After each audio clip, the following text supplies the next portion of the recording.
Bismillahirrahmanirrahim. Alhamdulillahirrabbilalamin. Wassalatu wassalamu ala asyrofil anbiya wal mursalin wa ala alihi washabihi ajmain, amma ba'du.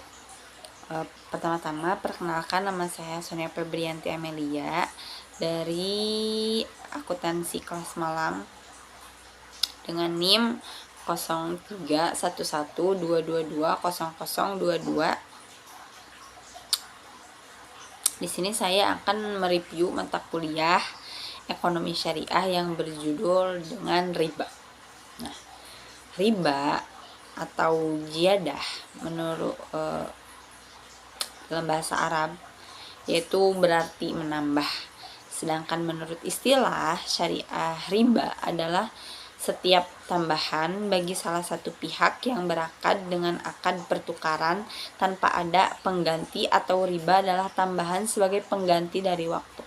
Sedangkan hukum dari riba yaitu jelas-jelas haram. Al-Quran yang menyebutkannya dalam Quran surat Al-Baqarah ayat 275. Riba merupakan dosa yang sangat besar dan perbuatan yang sangat terkutuk. Nabi SAW pernah bersabda yang berbunyi, jauhilah 7 perkara yang menghancurkan. Mereka bertanya, apa 7 perkara itu ya Rasulullah? Yaitu syirik, sihir, membunuh jiwa yang diharamkan oleh Allah Subhanahu wa taala kecuali dengan alasan yang jelas. Memakan riba. Nah, ini yang perlu kita highlight, yaitu memakan riba, memakan harta anak yatim, lari dari peperangan, dan menuduh zina kepada wanita mukmin yang baik-baik. Hal tersebut dijelaskan oleh Rasulullah untuk menjauhi riba atau menambah.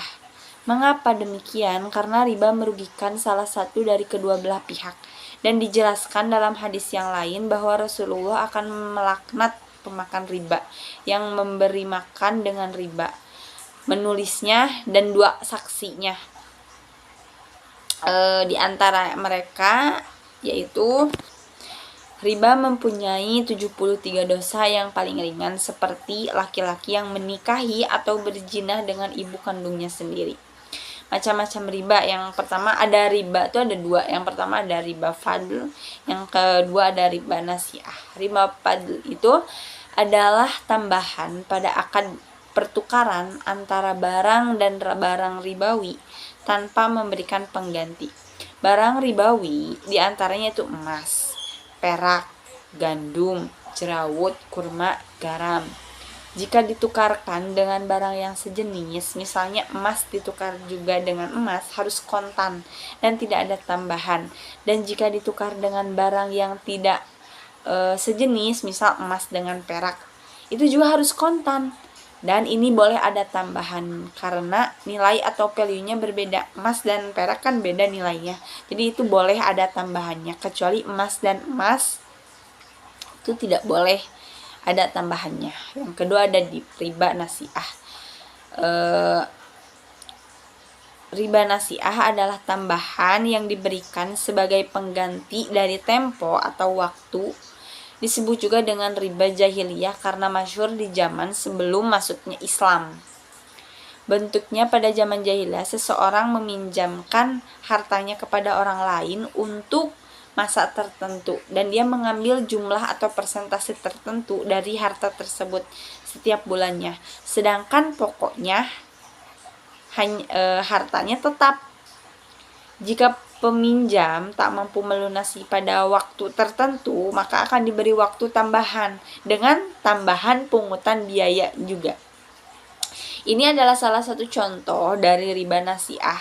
Adapun bentuk-bentuk riba nasiah yaitu bunga yang ada di bank, dan ini adalah salah satu bentuknya riba modern ya.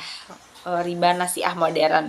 Riba nasiah pada zaman sekarang itu bunga yang ada di pegadaian, bunga asuransi, bunga koperasi, bunga utang luar negeri, bunga rentening, dan lain sebagainya. Nah, karena di sini tuh ada di highlight ya bunga yang ada di bank. Bagaimana sih hukumnya menyimpan uang di bank? Mari kita bahas, tapi cuma sekilas aja. Ada beberapa hukum diantaranya. Yang pertama ada menyimpan uang di bank ribawi, hukumnya haram walaupun bunganya tidak diambil.